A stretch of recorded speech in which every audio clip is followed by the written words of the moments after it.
Radio Claret América presenta Sediento de ti, la palabra, fuente de vida, con el sacerdote misionero claretiano Tony Díaz.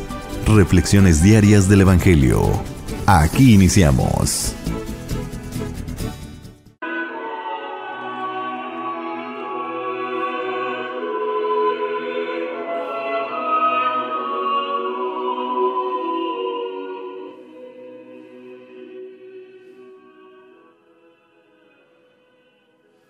Bienvenidos hermanos a nuestras reflexiones bíblicas de las lecturas del día. Hoy es martes de la 15ª semana del tiempo ordinario. Martes de la 15ª semana del tiempo ordinario. La primera lectura de hoy viene del profeta Isaías, capítulo 7, versículos 1 al 9. Cuando Ahaz, hijo de Jotam, hijo de Osías, reinaba en Judá, Rasón, rey de Siria, y Pekah, hijo de Remalías y rey de Israel, fueron a Jerusalén para atacarla, pero no lograron conquistarla. Cuando el heredero de David le llegó la noticia de que los sirios acampaban en Efraín, se estremeció su corazón y el del pueblo, como se estremecen los árboles del bosque agitados por el viento. Entonces el Señor le dijo a Isaías: Sal al encuentro de Ahaz con tu hijo Sear-Yasub, donde termina el canal de la alberca superior junto a la calzada del Batanero, y dile: Mantente alerta, pero tranquilo. No le tengas miedo a ese par de tizones humeantes. No te acobardes ante la cólera de Rasón, rey de Siria, y de Pekah, rey de Israel. No importa que tramen tu ruina, diciendo: ataquemos a Judá, sitiémosla, conquistémosla y nombremos rey de ella al hijo de Tabel. Esto dice el Señor: eso no llegará a suceder. Damasco es la capital de Siria, y Rasón es el rey de Damasco. Samaria es la capital de Efraín, y el hijo de Remalías es el rey de Samaria. Pues bien, dentro de 65 años, Efraín será destruido, y dejará de ser pueblo. Y si ustedes no creen en mí, también irán a la ruina. Palabra de Dios.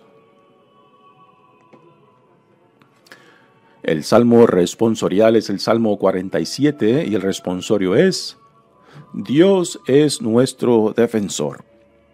Dios es nuestro defensor. Grande es el Señor y muy digno de alabanza en la ciudad de nuestro Dios. Su monte santo, altura hermosa, es la alegría de toda la tierra. El monte Sión, en extremo norte, es la ciudad del Rey Supremo. Entre sus baluartes ha surgido Dios como una fortaleza inexpugnable. Los reyes se aliaron para atacarla juntos, pero al verla quedaron aterrados y huyeron despavoridos. Allí los invadió el pánico y dolores como de parto. Como un viento del desierto, se destroza las naves de Tarsis. Dios es nuestro defensor. El Evangelio de hoy viene de Mateos, capítulo 11, versículos 20 al 24. En aquel tiempo Jesús se puso a reprender a las ciudades que habían visto sus numerosos milagros, pero por no haberse arrepentido, y les decía: ¡ay de ti, Corosaín! ¡Ay de ti, Betsaida! Porque si en Tiro y en Sidón se hubieran realizado los milagros que han hecho en ustedes, hace tiempo que hubieran hecho penitencia, cubiertas de sayal y de ceniza. Pero yo les aseguro que el día del juicio será menos riguroso para Tiro y Sidón que para ustedes. Y tú, Cafarnaúm, ¿crees que serás encumbrada hasta el cielo? No, serás precipitada en el abismo, porque si en Sodoma se hubiera realizado los milagros que en ti se han hecho, quizá estaría en pie hasta el día de hoy. Pero yo te digo que será menos riguroso el día del juicio para Sodoma que para ti. Palabra del Señor. Muy bien, demos comienzo a nuestra reflexión de las lecturas de hoy. Continuamos leyendo el profeta Isaías. Y aquí en esta lectura tenemos la triste realidad de el reino de Israel, o sea, el Reino Unido del norte y del sur, que se llevó a cabo esta unión bajo David y después bajo Salomón. El reinado fue consolidado, pero después de la muerte de Salomón, otra vez se vuelve a dividir entre el reinado del norte, compuesto por 10 de las tribus, y el reinado del sur, que se llama Judá, compuesta por las otras 2 tribus, ¿no? Tristemente, esta división de Israel en los reinados del norte y del sur, pues debilitará al pueblo de Dios, que lo hará propenso a que sea conquistado por otros pueblos vecinos. Y esta es la situación, este es el contexto que tenemos en esta primera lectura de hoy del profeta Isaías. El reinado del norte, o llamado también el reinado de Israel, pues se ha unido al de Siria para querer conquistar al reinado de Judá e instalar un rey según a sus antojos para poder controlar el reinado del sur. Esto es más o menos hacia al principio del siglo VIII antes de Cristo. Tristemente, en la historia del pueblo de Israel, pues a causa de estas divisiones internas, facilitó de que tanto el reinado del norte como el del sur fueran no solamente dominados, sino también manipulados por otros pueblos más fuertes que ellos, como Siria, Asiria o Egipto. Y esta es la realidad que se nos describe en esta lectura. Así que el rey Ahaz, que es el rey de Judá, se siente amenazado porque Efraín, otro nombre al reinado del norte o el reinado de Israel, se ha unido con el rey de Siria para atacar a Judá. Pero Dios, por medio del profeta Isaías, le dice al rey Ahaz que no tema, puesto que él la protegerá. Dice: cuando Ahaz, hijo de Jotam, hijo de Osías, reinaba en Judá, Razón, rey de Siria, y Pekach, hijo de Remalías y rey de Israel, fueron a Jerusalén para atacarla, pero no lograron conquistarla. Lo que el rey Ahaz hace, pues se refugia en Dios, y esta es la voz de Dios por medio del profeta Isaías, que le recuerda que no tema, que Dios lo amparará, que Dios lo protegerá. Pero al final de esta lectura también Dios le da una advertencia al reinado de Judá, que se mantenga fiel, que no vacile, que no busque refugio en fuerzas humanas. Lo que 200 años más tarde, pues también el reinado de Judá cometerá esta gran infidelidad, este gran pecado, buscando refugio en Asiria, que a últimas también conquistará el reinado de Judá. Bueno, en realidad no será Asiria, sino será Babilonia, que saqueará la ciudad de Jerusalén, destruirá el templo y se llevará al exilio a la crema innata del pueblo de Judá. Esto se llevará a cabo unos 200 años de lo que escuchamos en esta primera lectura. Pero también, aunque el reinado del norte se ha unido con Siria para atacar a Judá, este refugio de Efraín o del reinado del norte, al alinearse con Siria, también será su fracaso, puesto que unos 30, 40 años después de los eventos que se narran en esta lectura, pues el reinado de Asiria desaparecerá el reinado de Israel, puesto que lo conquistará y también se llevará a la crema innata de la sociedad del reinado del norte al exilio, ¿no? Y esta es parte de la advertencia que después Dios, por medio del profeta Isaías, le hace a Ahaz, que es el rey de Judá. Dice, cuando el heredero de David le llegó la noticia de que los sirios acampaban en Efraín. Efraín es otro nombre que se le da al reinado del norte o de Israel. Se estremeció su corazón y el del pueblo, como se estremecen los árboles del bosque agitados por el viento. Una imagen de la naturaleza. Si alguna vez has estado en medio del bosque cuando corre una corriente fuerte de viento y ves cómo los árboles son movidos y el sonido que produce el viento que pasa por medio de los árboles, pues es una imagen impresionante, ¿no? Tanto el movimiento como el sonido que el viento produce al mover los árboles. Dice, y esa es la imagen que nos provee el profeta, que el rey Ahaz se siente conmovido y en cierta manera atemorizado. Y es aquí donde Dios manda al profeta Isaías para que calme su temor, para que no desfallezca y para que no se sienta olvidado de la mano de Dios. Le dice Dios al profeta Isaías. Entonces el Señor le dijo a Isaías, sal al encuentro de Ahaz con tu hijo Sear Yasub, donde termina el canal de la alberca superior junto a la calzada del batanero, y dile, mantente alerta, pero tranquilo. No tengas miedo de ese par de tizones humeantes. No te acobardes ante la cólera de Razón, rey de Siria, y de Pecac, rey de Israel. No importa que tramen tu ruina, diciendo, ataquemos a Judá, sitiémosla, conquistémosla y nombremos rey de ella al hijo de Tabel. Sí que era la intención del rey de Siria poner pues a un rey a quien pudieran ellos controlar y dominar. Y Dios, por medio del profeta Isaías, le dice al rey Ahaz que no tema, que encuentre su refugio en Dios, el Dios quien lo había llamado a él como rey, que lo había escogido a él como rey, ¿no? De que Dios será quien lo proteja y quien lo salve de esta amenaza que está a puertas del reinado de Judá. Son palabras pues que deberían de fortalecer a Ahaz.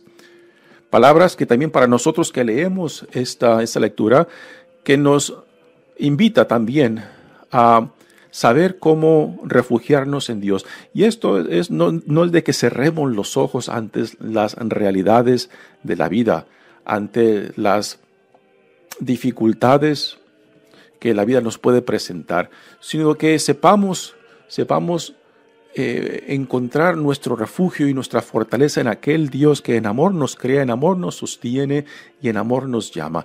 Y esto no quiere decir de que uno, por más fiel que sea, por más religioso, por más confianza que uno tenga en Dios, de que uno no sufrirá, de que uno no pasará dificultades, de que la vida no nos presentará tribulaciones. No significa eso. Ni a Jesús mismo, el Hijo de Dios, Dios lo libró de las realidades de la vida, ¿no? A lo que Dios nos llama es a la integridad de vida, a la integridad del llamado que Dios nos ha dado tanto por medio de la alianza como por medio de Jesucristo, ¿no? Y de que nadie en este mundo se libra del sufrimiento.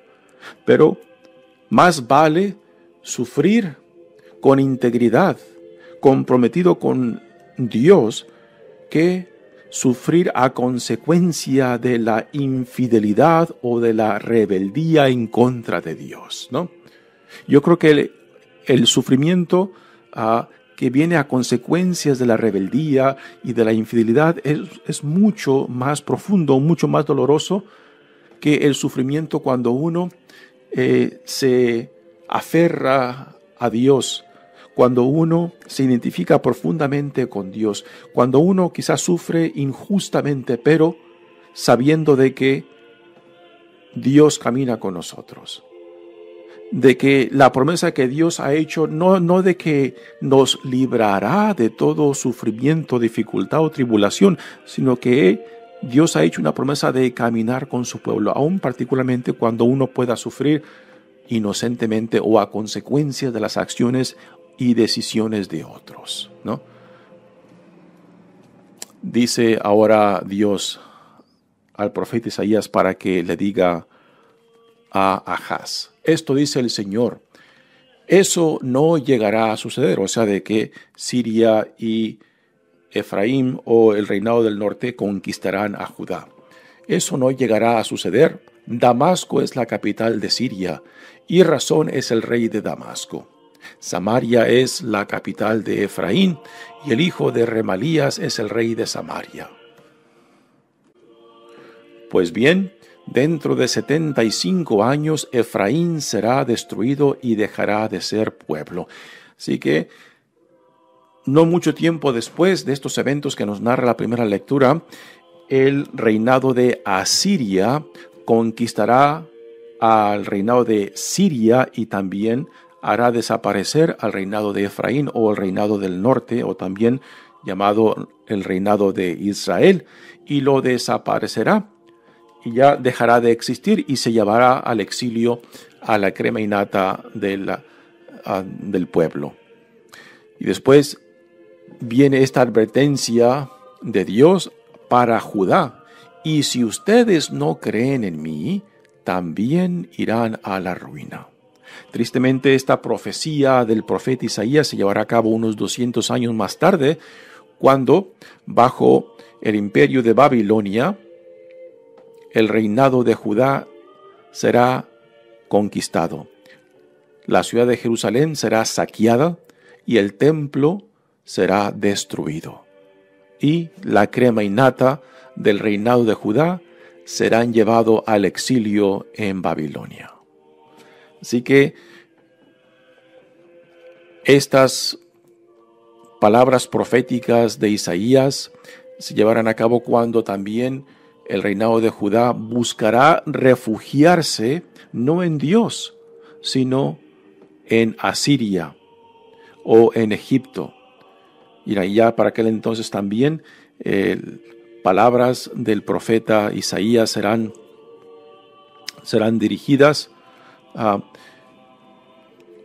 para que recuerden de que solamente en Dios está nuestro porvenir, en Dios está nuestra salvación, en Dios está nuestra verdadera identidad y dignidad como pueblo santo, al cual somos llamados a ser y a identificarnos y a hacer nuestra esta identidad e identidad. Muy bien, pasemos ahora al Evangelio de hoy, que viene de Mateos. En esta escena del Evangelio de Mateos se nos presenta pues una imagen quizás un poco triste, porque Jesús denuncia a ciertas ciudades donde varias de sus acciones de sanación y de expulsión de demonios se han llevado a cabo, pero que no han tenido un resultado en la cual la gente haya entendido tanto los hechos como respondiendo también al llamado del reino, o sea, de que se hicieran sus discípulos. Y aquí nos podemos dar la idea de que en cierta manera la misión de Jesús parece ser un fracaso. Los evangelios nos cuentan de multitudes y de muchedumbres que van detrás de él, pero no parece que mucha de esta multitud que va detrás de él a última se compromete con él, ¿no? Así que se nos deja en esta escena de este evangelio aquí de Mateo, pues la idea clara de que ante los ojos del mundo la misión de Jesús parece un fracaso, y solamente aquellos dispuestos a dejarse atraer por el reino que Dios en Jesucristo está inaugurando, a dejarse iluminar por la buena nueva, para que respondan a este llamado de ser su discípulo, comprometerse y también hacer suyo el reino que Dios en Jesucristo está inaugurando. Y solamente aquellos que están dispuestos a jugárselas con Él son los que verdaderamente se comprometen a seguirlo y a identificarse con el reinado ya inaugurado por Dios en Jesucristo. Ahora la pregunta para nosotros que leemos este evangelio es, bueno, después de 2000 años, después de tanto que conocemos, ¿no? Hoy en día en realidad quizás conocemos mucho más acerca de Jesús que sus propios discípulos. Hoy en día conocemos mucho más acerca de Jesús, de la Sagrada Escritura, que las primeras 2 o 3 generaciones de la iglesia primitiva, ¿no?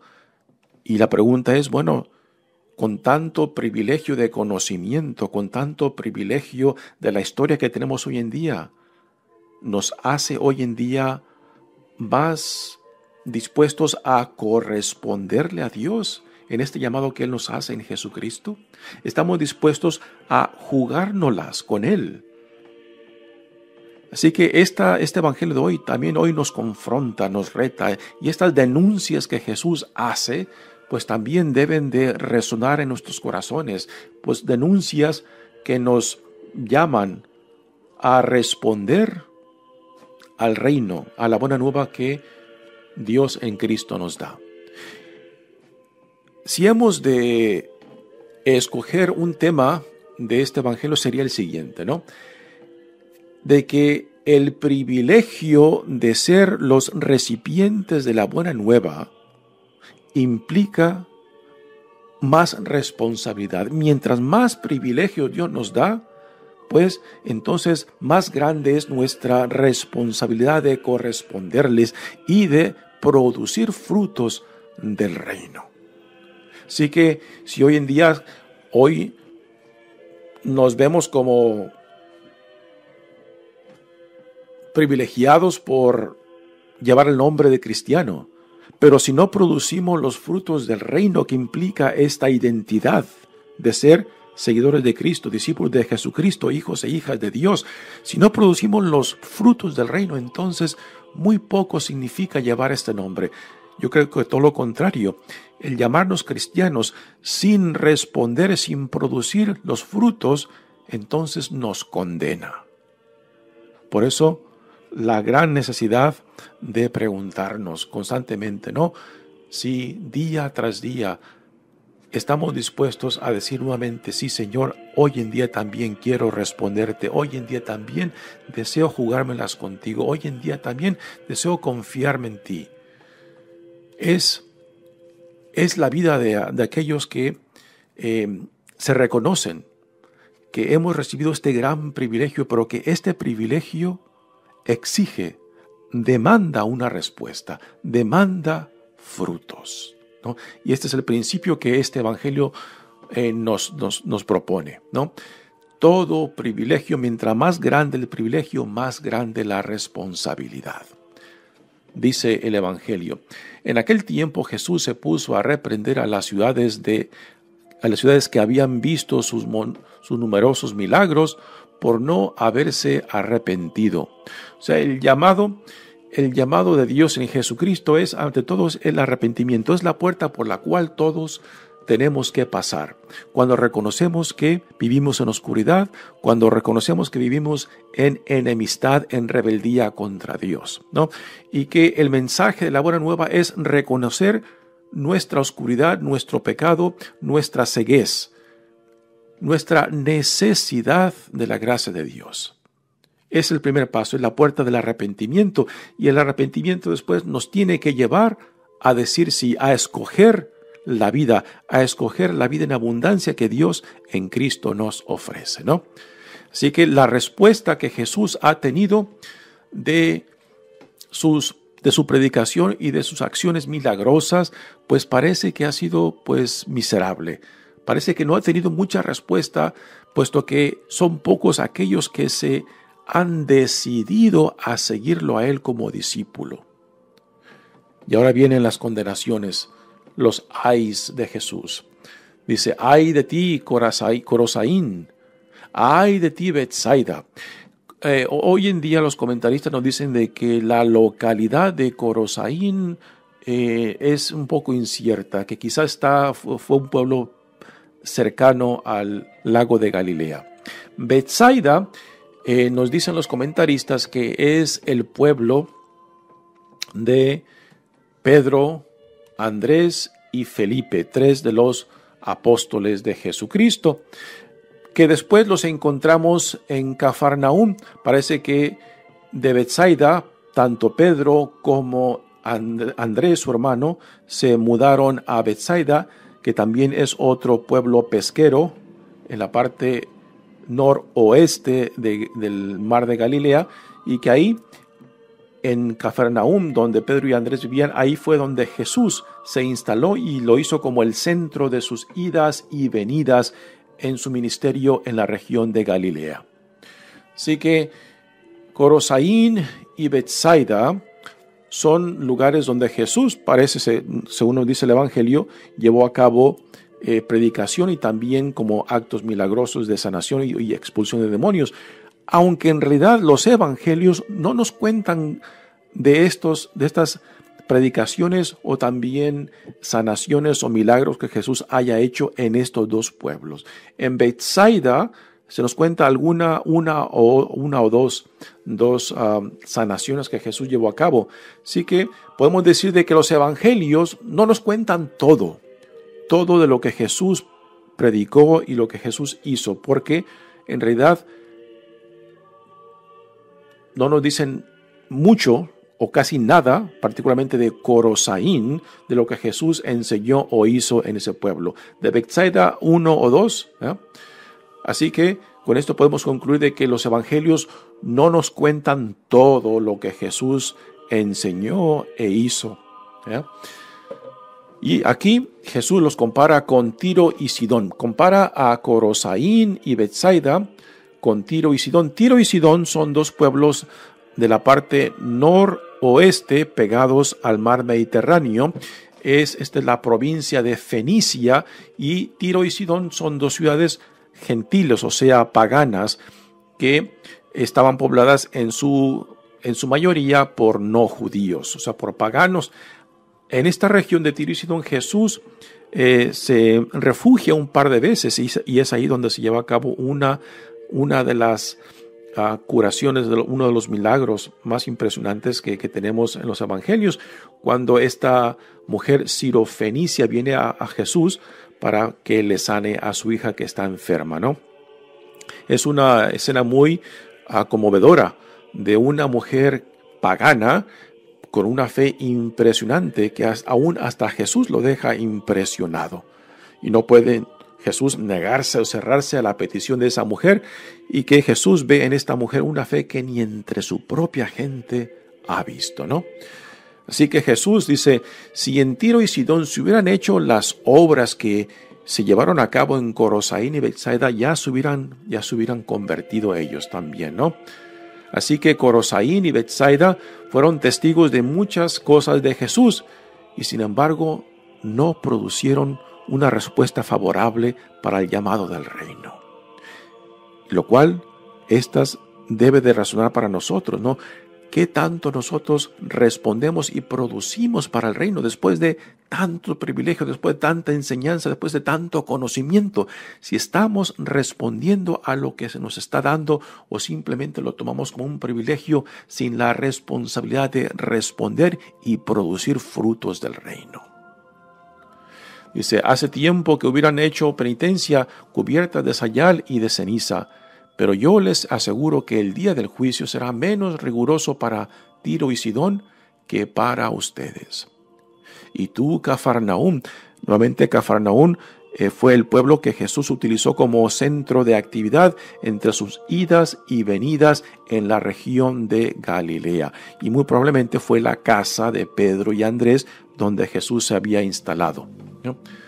Y así que Cafarnaúm quizás se ha de sentir muy orgullosa de que fue el centro de la actividad de Jesús, ¿no? Y que por tanto pues tenía más privilegio que otros pueblos. Pero si Cafarnaúm tampoco está produciendo los frutos del reino, entonces ¿de qué se puede sentir orgullosa, ¿no? Si no produce los frutos? Igualmente para nosotros, si llevamos el nombre de cristianos, de discípulos de Jesucristo o de católicos, y no estamos produciendo los frutos del reino, entonces llevar el nombre tanto de cristiano como católico es una denuncia, es una condenación en vez de un privilegio si no producimos los frutos del reino.